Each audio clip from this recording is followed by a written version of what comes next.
keep this applause going tonight. He's actually a special guest all the way from Melbourne. He's only here for the weekend. And he's such a treat. Please help me welcome Mr. Perri Cassie!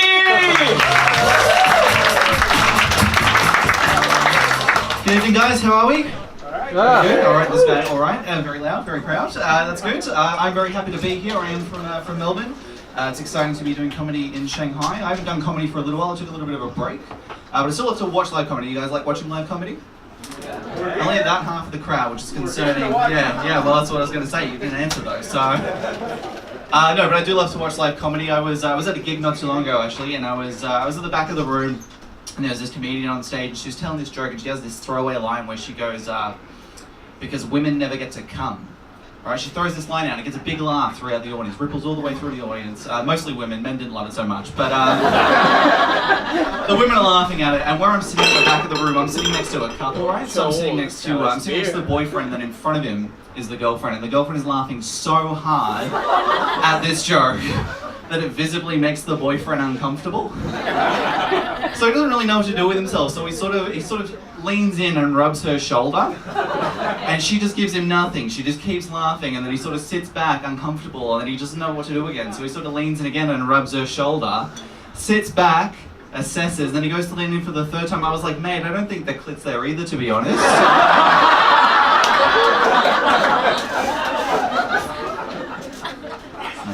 I was reading an article online the other day. It was how to get your best summer vagina. I thought they were year-round, to be honest, but I don't know what it is. I didn't look into the article. I didn't click on it. I don't know what a summer vagina is. Do you just put like a wedge alignment like a Corona, or what are you guys doing? I don't know. The most upsetting thing about this article was it was in Teen Vogue, which is distressing, I think, yeah, because it means it's like advertised at like 15, 16-year-old girls, and I think like teenage girls have got like enough going on in their lives that happen to be like, oh fuck, my body's going through all these like crazy hormonal changes, and they're like, it's like exams next week, and I haven't studied, and you know, it's the big dance the week after that, and Jonathan hasn't asked me, and also, my pussy's out of season, so that's pretty bad too. I'm an equal guy. I have been working on my summer penis, which is just my regular penis with a cocktail umbrella in the top of it. So, it's pretty good. I am happy to be here in Shanghai. I am from Melbourne, Australia. Or actually, I find Shanghai quite similar to Melbourne. Obviously, there's a lot more Chinese people in Melbourne, but.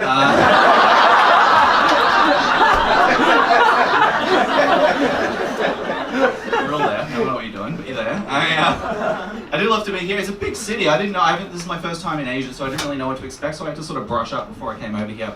So I was trying to read like a lot of travel articles, and I was reading this article on BuzzFeed the other day that was 20 places to visit before you die. It's pretty interesting. 20 places to visit before you die. Not one of them was a hospital. See a physician, then Machu Picchu, I guess. I don't know. But it is good to, I like traveling around. I was really glad to come here. It was actually, I got a good deal on the flight. It was quite a cheap flight over, which was nice. I do like saving money, and I do like cheap deals, but I think some flight deals make me uncomfortable. Like sometimes they can be too cheap. Like the other day I got an email from an airline that was like, how would you like to return fly home for $1? No thank you. I would not. I don't know what corners you've cut to make that possible, to be honest. You know, how about I just give you $50 and you make sure there's 2 wings, a co-pilot, and enough fuel to get us there. Like, how about that? How much does that Malaysia flight cost? I'll pay twice that amount and just guarantee you'll find the fucking plane, alright? I do love to travel around. I went to the States last year. A lot of Americans in the crowd tonight, right?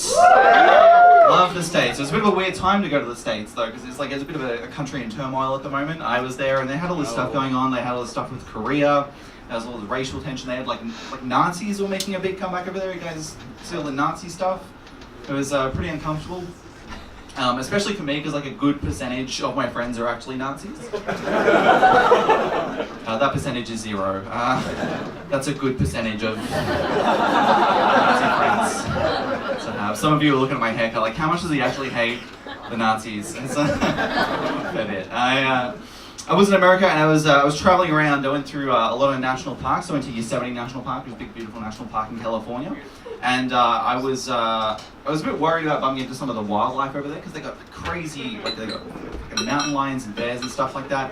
And before you go into one of the national parks, you can sort of talk to the park rangers and they tell you how to deal with it in case you encounter one of them. And their advice for encountering a bear was, right, if you encounter a bear and it starts to attack you, what you need to do is act dead, and then if it doesn't give up after 2 minutes, fight back. No, that's not how I see that going down at all, by the way. That's not how I see it going down. How I see it going down in my mind, right, is I'll act dead for about a minute, and then after that, just dead. Just regular dead. And what a performance. Take that Oscar of Leo and give it to me, I think. Short round of applause if you like to masturbate. That's good. That wasn't everyone. That's fine. It doesn't matter if you do or if you don't. You can take this home with you. It's a Saturday night. You can enjoy this information. Someone told me this the other day. I didn't know this, but did you guys know that if you sit on your hand long enough before you masturbate, it'll feel like someone else? Which I think is why my ex-girlfriend always wanted to sit on my face.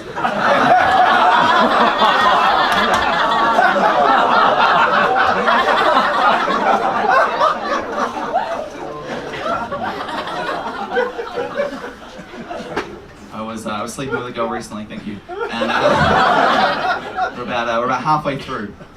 That's about 3 minutes in, and I'm a nice guy, right? I want to make sure that she's having a good time. I want to make sure that she's having fun. So I was like, "Hey, is this like good for you?" And she's like, "Yeah, it's all right, but I could really use a cigarette," which is not a good feeling if I'm being honest, guys.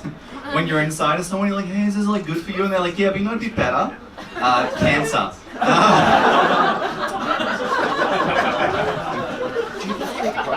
I've been thinking about this a lot lately. A lot of people are talking about toxic masculinity. It's a big discussion point at the moment, and I think it's a good talking point. A lot of people want it to end, which I think is fair as well, but they don't know where to stop it. They don't know if it's something that we can like teach in early life, or if it's in schools, or if it's something that you can just beat out in adulthood. I think one of the places that we really need to look is men's body spray.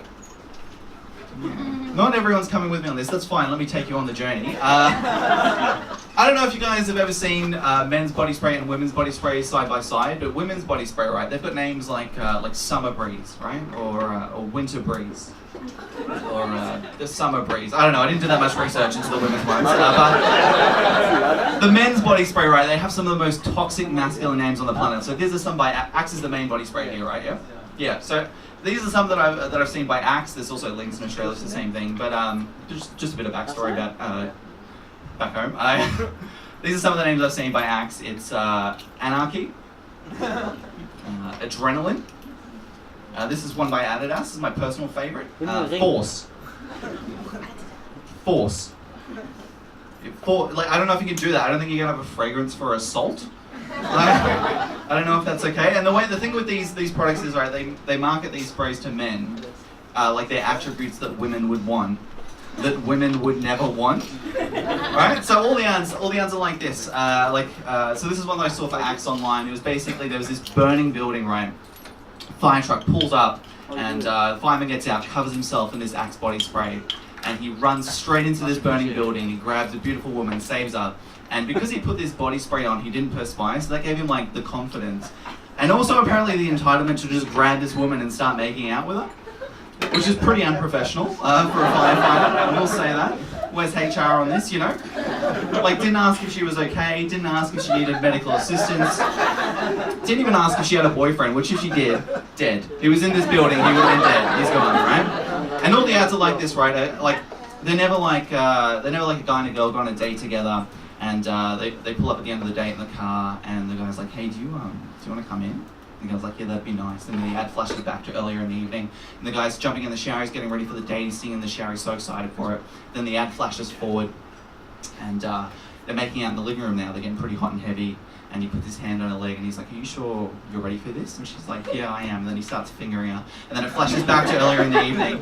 And then he's putting his pants on, he's getting ready for the date again. He's putting on his best pair of pants. It flashes forward, now the couple are in the bedroom and she's going down on him. And I tell you what, she looked pretty innocent, but she can fucking take a dick, alright? Like, she can throw an egg, okay, alright? Then it flashes back to earlier in the evening, and he's putting his shirt on, he's putting his real nice shirt on, and it flashes forward. Now, he's going down on her. He's not as good as it, but he puts an effort, and she kind of appreciates it. Like, then it flashes back to earlier in the evening, and now he's, like, doing his hair, he's making sure his hair's all perfect, every single strand, right? And then it flashes forward, now the couple are fucking in the bedroom. He's taking her from behind, he's like, you fucking like it? She's like, yeah, fucking love it, right? Then it flashes back one last time, this guy puts his body spray all over his body, and then it flashes forward to the date again. Now the couple are laying in bed in ecstasy together, and the girl rolls into the guy's arms and takes a deep breath in.